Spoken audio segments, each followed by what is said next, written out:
Hi, ഇത് Siddhartha vlog. ഇന്ന് നമ്മുടെ 4ാമത്തെ എപ്പിസോഡാണ്. ഇന്നത്തെ വിഷയം ക്യാൻസറാണ്. ക്യാൻസർ എന്ന മഹാവിപത്ത്. എവിടെ നോക്കിയാലും ക്യാൻസറാണ്. അയൽപക്കത്തും നാട്ടിലും കേരളം മുഴുവൻ ക്യാൻസർ. 3.5 കോടി ജനങ്ങൾ വസിക്കുന്ന നമ്മുടെ കേരളത്തിൽ ഇന്ത്യയിൽ വെച്ച് ഏറ്റവും കൂടുതൽ ഹോട്ടൽസും 5 സ്റ്റാർ ഹോട്ടൽസും ഇവിടെയാണ് നമ്മുടെ മന്ത്രിമാർ, അതേപോലെ തന്നെ ടൂറിസം വകുപ്പൊക്കെ പറയുന്നുണ്ട്. അതുപോലെ തന്നെയാണ് ഏറ്റവും കൂടുതൽ ഹോസ്പിറ്റലുള്ളതും ഏറ്റവും കൂടുതൽ ക്യാൻസർ രോഗികളും നമ്മുടെ കേരളത്തിലാണ്. ഈ എറണാകുളം ജില്ലയിൽ മാത്രം ഏകദേശം 45ഓളം വലിയ ഹോസ്പിറ്റലുണ്ട്. അപ്പോൾ കേരളത്തിൽ മൊത്തം എത്ര ഹോസ്പിറ്റലുണ്ടായി? ഞാനിന്ന് ഈ വിഷയം ഇവിടെ അവതരിപ്പിക്കാനുള്ള കാരണം, എൻ്റെ മകൾ മരണപ്പെട്ടതും ക്യാൻസറായിട്ട്. എനിക്ക് 3 പെൺകുട്ടികളുണ്ട്. 3 പേരും ഹൈലി എഡ്യൂക്കേറ്റഡാണ്. ജോലിയുണ്ട്, വിവാഹം കഴിച്ചു. ഓരോരുത്തർക്കും ഓരോ പെൺകുട്ടികളുണ്ട്. ഇതിൽ മൂത്തവൾ നീലിമ സിദ്ധാർത്ഥനാണ് 2 വർഷം മുൻപ് വെറും 22 ദിവസം കൊണ്ട് ക്യാൻസറാണെന്ന് അറിഞ്ഞു. 22 ദിവസം കൊണ്ട് അവൾ പോയി. MA, B.Ed, MBA, set, net 13 Cambridge university certificate ഉണ്ടായി. ഹയർ സെക്കൻഡറി സ്കൂൾ ടീച്ചറായിരുന്നു. ലെക്ചർഷിപ്പ് പരീക്ഷ പാസ്സായി ഇൻ്റർവ്യൂ കഴിഞ്ഞ് ജോയിൻ ചെയ്യാതിരിക്കുന്ന സമയത്താണ് പോയത്. സത്യത്തിൽ അത് നമ്മുടെ ജീവിതം തന്നെ തകർത്തിറങ്ങൊരു സംഭവമായിരുന്നു. എന്തു ചെയ്യാൻ പറ്റും? നമ്മുടെ നാടിൻ്റെ അവസ്ഥ അങ്ങനെയാണ്. കുടിക്കുന്നതും ശ്വസിക്കുന്നതും കഴിക്കുന്നതും എല്ലാം വിഷം. മനുഷ്യൻ്റെ ശരീരത്തിനൊരു പ്രതിരോധ ശക്തിയുണ്ട്, അതെല്ലാം പോയി. എന്ത് കഴിച്ചാലും വിഷം അല്ലേ? ധാന്യങ്ങളാവട്ടെ, അരിയാവട്ടെ, വെജിറ്റബിൾസ് ആവട്ടെ, ഫ്രൂട്ട്സ് ആവട്ടെ, മത്സ്യം, മാംസം എല്ലാം വിഷം അല്ലേ?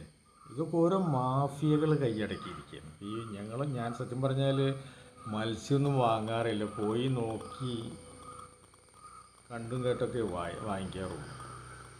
അതിൻ്റെ കൂടെ ഒരു മാഫിയകളാണ് ഇതൊക്കെ വർക്ക് ചെയ്യുന്നത്. മാഫിയകളാണ് ഇതെല്ലാം കൺട്രോൾ ചെയ്യുന്നതെല്ലാം തന്നെ. അതിനെതിരെ സർക്കാർ ഒന്നും ചെയ്യുന്നില്ല, ചെയ്യാൻ പറ്റില്ല. അങ്ങനത്തെ അവസ്ഥയിലാണ്. അപ്പോൾ ഞാൻ ഇങ്ങനെയൊരു വിഷയം എടുത്തിടാൻ കാരണം, കഴിഞ്ഞ ദിവസം വീട്ടിൽ പത്രത്തോടു കൂടി ഒരു ക്ലിനിക്കിൻ്റെ നോട്ടീസ് വന്നു. ആ നോട്ടീസിൽ ക്യാൻസറിൻ്റെ രോഗനിർണയ ക്യാമ്പ് നടത്തുന്നുണ്ടെന്ന് പറഞ്ഞു. 5000 രൂപയാണ് അവരുടെ ഫീസ്. അത് സ്പെഷ്യൽ ഓഫറായിട്ട് 1799 രൂപയ്ക്ക് ചെയ്യുന്നുണ്ടെന്ന് പറഞ്ഞു. എൻ്റെ അഭിപ്രായത്തിൽ എല്ലാവരും അത് ചെയ്യണം. ഈ റെസിഡൻഷ്യൽ അസോസിയേഷൻ അല്ലെങ്കിൽ കുടുംബ യൂണിറ്റുകൾ ഇവരെല്ലാം ചേർന്ന് ഇങ്ങനെ ഇവരുമായി കോണ്ടാക്ട് ചെയ്യുകയാണെങ്കിൽ ഇതേ റേറ്റിന് അവിടെ എല്ലാവർക്കും ചെയ്തു തരും. ഇവിടെ ഗവൺമെൻറ്റിൻ്റെ ഏർലി ഡിറ്റൻഷൻ സെൻ്റർ എല്ലാം ഉണ്ട് ഇവിടെ. പക്ഷേ അതെല്ലാം മറ്റുള്ള ഹോസ്പിറ്റലിൽ നിന്നും അവർ റെഫർ ചെയ്താൽ മാത്രമേ അവർക്ക് ചെയ്യാനുള്ള അധികാരമുള്ളൂ. ഇപ്പോൾ പ്രൈവറ്റ് ഹോസ്പിറ്റലിൽ മാത്രമേ നമുക്ക് ചെയ്യാൻ പറ്റുള്ളൂ. നമുക്ക് അമേരിക്കയിലേക്ക് ഓടിപ്പോകാൻ പറ്റില്ലല്ലോ അല്ലേ? നമുക്ക് പൈസയില്ല.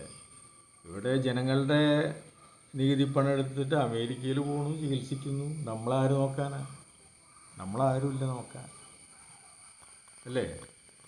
മന്ത്രിമാരായാൽ അവരുടെ എല്ലാ കാര്യങ്ങളും കണ്ണട വാങ്ങാനും എന്ത് വാങ്ങാനും, അതേപോലെ തന്നെ രോഗം വന്നാൽ MLA അടക്കം എല്ലാവർക്കും പൈസ കിട്ടും. നമ്മളെപ്പോലുള്ള സാധാരണക്കാർക്കൊന്നും കിട്ടില്ല. ശരിക്കും എന്നെ വിഷമിപ്പിച്ച ഒരുപാട് കാര്യങ്ങളെന്ന് പറയുന്നത് മെഡിസെപ്പുണ്ട്. അപ്പം മരണപ്പെട്ട് കഴിഞ്ഞപ്പോൾ ഈ മെഡിസെപ്പിന് അപ്ലൈ ചെയ്തു. മെഡിസിനെപ്പിന് അപ്ലൈ ചെയ്തിട്ട് ഏകദേശം ഒരു 6 മാസം കഴിഞ്ഞപ്പോഴാണ് അവർ എനിക്ക് ലെറ്റർ അയച്ചത് റിജക്റ്റഡ് ആയി എന്ന് പറഞ്ഞത്. അപ്പം ഞാൻ വേറൊരു ഇൻഷുറൻസ് പാർട്ടിയുമായി കോണ്ടാക്ട് ചെയ്തു. അപ്പോൾ അവർ പറഞ്ഞൊരു കാര്യം ചെയ്യും, നിങ്ങൾ ആ എറണാകുളം നോർത്ത് റെയിൽവേ സ്റ്റേഷൻ്റെ മുന്നിലായിട്ട് ഓറിയൻ്റൽ ഇൻഷുറൻസിൻ്റെ ഓഫീസുണ്ട്, അവിടെ ചെല്ലാൻ പറഞ്ഞു. ഞാനവിടെ ചെന്ന് മാനേജറെ തന്നെ നേരിട്ട് പോയി കണ്ടു. അപ്പോൾ അവർ പറഞ്ഞു എന്നോട്,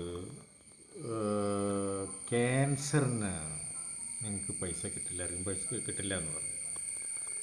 കാരണം ആക്സിഡൻ്റായിട്ട് മരിക്കുകയാണെങ്കിൽ മാത്രമേ കിട്ടുള്ളൂ.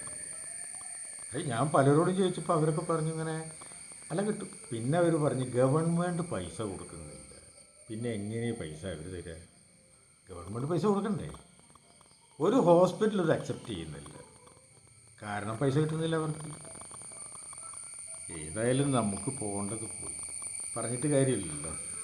വളരെയധികം വിഷമത്തിലാണ്. കാരണം നാട്ടിൽ ഇതിനു വേണ്ടി എന്തെങ്കിലും ഒരു പ്രതിരോധവും ഗവൺമെൻറ്റിൻ്റെ സൈഡിൽ നിന്ന് ചെയ്യുന്നില്ല എന്നുള്ളത്. ഇപ്പോൾ പച്ചക്കറി അയൽ സംസ്ഥാനങ്ങളിൽ പച്ചക്കറി വരുന്നുണ്ടെങ്കിൽ അത് ഡെയിലി ചെക്ക് ചെയ്യാനുള്ള സംവിധാനം വേണ്ടേ? അത്രയും വെജിറ്റബിൾ അങ്ങ് പിടിച്ച് നശിപ്പിക്കാൻ തുടങ്ങി കഴിഞ്ഞാൽ പിന്നെ അവർ കെയർഫുള്ളാവും. അതേപോലെ തന്നെയാണ് മത്സ്യം. അതൊരു മാഫിയാണ്. മത്സ്യം ഇവിടെ ഇല്ലെങ്കിൽ, ലഭ്യത കുറവാണ്, ഉടനെ വിളിച്ച് കർണാടക, ഗോവ, ആന്ധ്ര, ഗുജറാത്ത്, മഹാരാഷ്ട്ര. അപ്പോൾ അവിടെ നിന്ന് സാധനം ലോഡ് ചെയ്ത് വരിക. ആ വരുന്നതിൽ ജസ്റ്റ് ഇൻസുലേറ്റഡ് വെഹിക്കിൾ ആണെങ്കിലും അതിൽ മെഷീനൊന്നും വർക്ക് ചെയ്യാതെ വരുന്നത് കൊണ്ട് കുറേ ഐസും വാരിയിട്ട് വരും. ഇവിടെ എത്തുമ്പോഴേക്കും അത് ഡീഫ്രോസ്റ്റായി കേട് വരിക ചെയ്യുന്നു. അതുപോലെ റെയിൽവേ സ്റ്റേഷനിൽ നിന്ന് നോക്കൂ, അവിടെ പ്ലാറ്റ്ഫോമിൽ കിടന്ന് ഡീഫ്രോസ്റ്റായിട്ട് ഇതങ്ങനെ ഒലിച്ചു പോവാണ്. ആര് നോക്കാൻ, ആര് പറയാൻ? നാറിയിട്ട് അവിടെ അടുക്കാൻ പറ്റില്ല. ആ സാധനമാണ് മാർക്കറ്റിലേക്ക് വരുന്നത്. അപ്പോൾ എല്ലാവരും ഇതിൻ്റെ ടെസ്റ്റ് നടത്തുക. നമുക്ക് നേരത്തെ കണ്ടുപിടിക്കുകയാണെങ്കിൽ നമുക്കതിന് രക്ഷപ്പെടാൻ പറ്റും, അല്ലാതെ രക്ഷപ്പെടാൻ പറ്റില്ല. കഴിഞ്ഞ എപ്പിസോഡിൽ ഞാനൊരു മരുന്നിൻ്റെ കാര്യം പറഞ്ഞിട്ടുണ്ടായിരുന്നു. അപ്പോൾ ഒരുപാട് ആളുകൾ അത് വിളിച്ച് ചോദിച്ചവർക്കെല്ലാം ഒരു മരുന്ന് അയച്ചു കൊടുത്തു കഴിഞ്ഞു. കുറേ ആളുകൾ എന്നെ വിളിച്ച് പറഞ്ഞു, അതിൽ ആ നമ്പർ നിങ്ങൾ കൊടുത്തിട്ടുള്ളത് ഞങ്ങൾക്ക് വായിക്കാൻ പറ്റിയില്ല, അത് തല തിരിഞ്ഞാൽ വന്നതെന്ന്. അത് ശരിയായിരുന്നു. അത് കാരണം ഈ മിറർ പ്രിൻ്റിലെടുത്താൽ മാത്രമേ ഇത് വായിക്കാൻ പറ്റുള്ളൂ എന്ന് പറഞ്ഞു. അപ്പോൾ അങ്ങനെ മിറർ പ്രിൻ്റിലെടുത്തിട്ട് വന്നാണ് അതെന്ന് കാണിച്ചത്. അപ്പോൾ അത് വീണ്ടും തല തിരിഞ്ഞാൽ വന്നതെന്ന് പറഞ്ഞു. അപ്പോൾ ആർക്കും ഇത് നമ്പർ വായിക്കാൻ പറ്റിയില്ല, അതുകൊണ്ട് ഞങ്ങൾക്ക് കോൺടാക്ട് ചെയ്യാൻ പറ്റിയില്ല, നമ്പർ ഒന്നും കൂടി കാണിക്കാമോ എന്നൊക്കെ ചോദിച്ച് ഒരുപാട് മെസ്സേജുകൾ എനിക്ക് കിട്ടുന്നുണ്ടായി. ഇതാണ് ആ നമ്പർ, 2 നമ്പർ.